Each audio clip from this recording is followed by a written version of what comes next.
రేపు రబీ నుంచి ఆ విధంగా చేస్తామని చెప్పాను. మాట్లాడితే నేను రైతు సేవా కేంద్రాలు పెట్టాను, యూరియాకి సమస్య లేదు. ఈరోజు రాష్ట్ర ప్రభుత్వం రైతు సేవా కేంద్రాల్లో ఒక్క బస్తా ఇవ్వడం లేదని పాత్రికేయులు మీటింగులు పెట్టి నిస్సిగ్గుగా ఈ సమాజం ఏమనుకుంటుందో తెలియదు, కనీసం వాస్తవాలు ప్రజలకు తెలిసేటప్పుడు అసహించుకుంటారని తెలియకుండా ఇష్టానుసారంగా మాట్లాడుతున్నారు అధ్యక్ష. ఆ రోజు వైసీపీ ప్రభుత్వం రైతు భరోసా కేంద్రాల ద్వారా అధ్యక్ష యూరియా 255 కోట్ల రూపాయల యూరియా రైతు భరోసా కేంద్రాలు అంపం చేశారు అధ్యక్ష. ఈరోజు మేము రైతు సేవా కేంద్రాలు పెట్టాం. మీరు ఏదైతే గొప్ప చెప్తున్నారు, ఏదైతే రైతు సేవా కేంద్రాల్లో మొత్తం యూరియా ఎవరికి ఇబ్బంది లేకుండా చేశామని చెప్తున్నారు, మీరు 255 కోట్లు మీరు చేస్తే మేము అదే అధ్యక్ష 300 కోట్ల రూపాయలు రైతు సేవా కేంద్రాల ద్వారా యూరియా ఇచ్చారు అధ్యక్ష. బ్లాక్ మార్కెట్లు అమ్మేస్తున్నారు, ఇందులో 300 కోట్ల అవినీతి జరిగిపోయింది. ఇష్టానుసారంగా మాట్లాడుతున్నారు. నేను అడుగుతున్నాను, మీ ప్రభుత్వంలో 50% ప్రైవేట్ డీలర్లు అమ్మేవారు, 50% రైతు సేవా కేంద్రాల్లో అమ్మేవారు. ముఖ్యమంత్రి గారు వచ్చిన తర్వాత దీన్ని మార్పు చేశారు అధ్యక్ష. ఫస్ట్ టైం ఆంధ్రప్రదేశ్ చరిత్రలో ఈ రాష్ట్రానికి వచ్చిన యూరియా 70%, 50% నుంచి 20% పెంచి 70% రైతు సేవా కేంద్రాల్లో పంపిణీ చేయమని ఆదేశాలు ఇచ్చారు. పంపిణీ చేస్తున్నాం. మిగిలినటువంటి 30% ఈరోజు ప్రైవేట్ డీలర్ల దగ్గర పంపిణీ చేస్తున్నాం. దయ ఉంచి మళ్ళీ ఎమ్మెల్యేలు ఎవరెవరైతే చెప్పారు, నాకు ప్రతిరోజు ఎవ్వరు మాట్లాడిన వినుకొండ ఎమ్మెల్యే గారు చెప్పారు, వరదరాజులు గారు చెప్పారు, అనునిత్యం అదే పనిలో. ఈరోజు సోషల్ మీడియా మాట్లాడితే అచ్చెన్నాయుడు నీ నియోజకవర్గంలోని యూరియాలు ఇచ్చలేకపోతున్నాం, ముఖ్యమంత్రి గారు మీ కుప్పంలోనే యూరియా అందించలేకపోతున్నారు. ఒక పేపర్ చూపించి మీరు నుయ్యిలో దూకండి అని ఇష్టం వచ్చారు. ఆ పేపర్ ఏంటి అధ్యక్ష? నీ పాంప్లెట్ సాక్షిలో ఒక ఫోటో వేసుకోవడం, ఆ ఫోటో చూపించడం. నేను ఛాలెంజ్ చేస్తున్నాను, ఏదైతే నువ్వు ముఖ్యమంత్రి గారు నియోజకవర్గంలో ఫోటో వేసావో, నా నియోజకవర్గంలో ఫోటో వేసావు, రా అదే ఫోటో దగ్గరికి వెళ్దాం. ఆ రోజు అక్కడ ఏం జరిగిందో వాస్తవాలు తెలుసు. ఇష్టానుసారంగా నువ్వు మాట్లాడుతుంటే ఏమనాలో అర్థం కానిటువంటి పరిస్థితి అధ్యక్ష. ఈరోజు రైతు కష్టాల్లో ఉన్నాడు, ఇది రైతు ఏదో ఆనందంగా ఉన్నాడని చెప్పడం. అందుకే ఈ ప్రభుత్వం అన్ని విధాల రైతుకు ఆదుకోవాలని అన్ని ప్రయత్నాలు చేస్తున్నాం అధ్యక్ష. ఈరోజు అన్నదాత సుఖీభవ. మనందరికి తెలుసు, గత ప్రభుత్వం 12,500 ఇస్తామని చెప్పారు. మీలాగా ఈ ప్రభుత్వం చంద్రబాబు నాయుడు గారు మాట తప్పలేదు.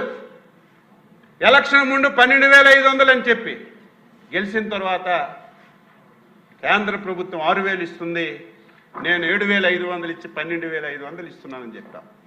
ఆ రోజుకి కేంద్ర ప్రభుత్వం పథకం లేదు అధ్యక్ష. కేంద్ర ప్రభుత్వం ఆ రోజు ఈ పథకం అనౌన్స్ చేయలేదు. అనౌన్స్ చేయక ముందే నేనే రాష్ట్ర ప్రభుత్వం నుంచి ఇస్తానని చెప్పి ఎన్నికల్లో గెలిచిన తర్వాత 12,500 ఇస్తున్నాం. మేము అలా కాదే, ఎన్నికల్లో స్పష్టంగా హామీ ఇచ్చాం. ఇచ్చిన హామీ ప్రకారం మేము 14,000, కేంద్ర ప్రభుత్వం 6,000, 3 విడతలుగా ఇస్తామని చెప్పి మొన్ననే అధ్యక్ష 3,174 కోట్ల రూపాయలు ఫస్ట్ ఫేజ్లో ఒక్కొక్క రైతుకి 7,000 రూపాయలు చొప్పున వేసాం అధ్యక్ష. అందులో 2,342 కోట్లు రాష్ట్ర ప్రభుత్వం అయితే 831 కోట్లు కేంద్ర ప్రభుత్వం అధ్యక్ష. 46.86 లక్షల మందికి వేసాం అధ్యక్ష. దాన్ని తప్పుడే మేము 53 లక్షలకి వేసాం, మీరు 46 లక్షలకే ఇస్తున్నారని. అది తప్పు అధ్యక్ష. మేమేం తీయలేదు, అదే లిస్టు మీరిచ్చింది. చనిపోయిన రూపాయలు, డబల్ ఎంట్రీలు, ఇవన్నీ తీస్తే ఆ లెక్క వచ్చింది. టోల్ ఫ్రీ నెంబర్ పెట్టాం, ఆర్డీఓలకి కలెక్టర్లు చెప్పాం, ఎవరు అంటే అన్నదాత సుఖీభవ చివరి రైతు వరకు అందించాలి ముఖ్యమంత్రి గారి ధ్యేయం. ఎక్కడైనా సరే ఉంటే పంపించండి అని చెప్తుంటే అవన్నీ పంపిస్తున్నారు, అది కూడా అమలు చేస్తున్నారు అధ్యక్ష. ఈ రకంగా రైతులకి పంట చేసుకోవడానికి పెట్టుబడి సాయం కింద ఇచ్చిన మాట నిలబెట్టుకున్నాం అధ్యక్ష. ఈరోజు పంటకి వడ్డీ రాయితీ అధ్యక్ష 1 లక్ష నుంచి 3 లక్షలు తీసుకుంటే ఆ రోజు మనం ఉచితంగా వడ్డీ ఇచ్చాం అధ్యక్ష. ఈరోజు ఆ స్కీమ్ కూడా ఇంతకుముందు లేదు, మళ్ళీ అది ప్రారంభిస్తున్నాం. ఇన్పుట్ సబ్సిడీ ఎక్కడైనా పేరు విన్నారంటే ఆంధ్రప్రదేశ్ అధ్యక్ష. ఎప్పుడు ఇన్పుట్ సబ్సిడీ అనే పేరు లేదు. అనంతపురం జిల్లాలో విపరీతంగా వేరుశనగ వేసేవారు. ప్రతి సంవత్సరం కరువు, విత్తనాలు ఖర్చు కూడా వచ్చేది కాదు. ఆ రోజు చంద్రబాబు నాయుడు గారు ఇన్పుట్ సబ్సిడీ అని పెట్టి ప్రతి సంవత్సరం ఇన్పుట్ సబ్సిడీ ఇచ్చి ఆదుకున్నాం. 5 సంవత్సరాలు దాన్ని ఎత్తేసారు. మాట్లాడితే ఇన్పుట్ సబ్సిడీ మేము ఇచ్చామని తప్పుడు సమాచారం అధ్యక్ష. ఇదేదో అచ్చెన్నాయుడు చెప్పింది కాదు, ప్రతిదీ రికార్డులు ఉంటాయి. నేను చెప్పింది అన్ని వాస్తవాలు. మీరు ఎక్కడైనా ఇన్పుట్ సబ్సిడీ కానీ ఇచ్చినట్టుకుంటే నిరూపించమని చెప్తున్నాం. ఈరోజు మళ్ళీ మేము ఆ కార్యక్రమాన్ని ప్రారంభించి ఎక్కడైనా నష్టపోతే రైతుకి కార్యక్రమం చేస్తాం. ఇంకా పంటలకి ప్రధానమైనటువంటిది బీమా అధ్యక్ష. మాట్లాడితే ఉచిత బీమా మేము ఉండేటప్పుడు ఉచిత బీమా ఇచ్చాం.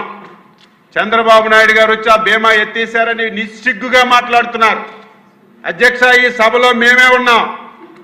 ఉచిత బీమా అని చెప్పి సొంతంగా ఇన్సూరెన్స్ కంపెనీ ప్రభుత్వం పెడుతుందని చెప్పి ఆ రోజు కేంద్ర ప్రభుత్వం ఇచ్చినటువంటి ప్రధానమంత్రి ఫసల్ బీమా యోజన కూడా ఉపయోగించుకోకుండా 1 పైసా కేంద్రానికి కట్టకుండా రైతుల్ని నట్టేటి ముంచేశారు.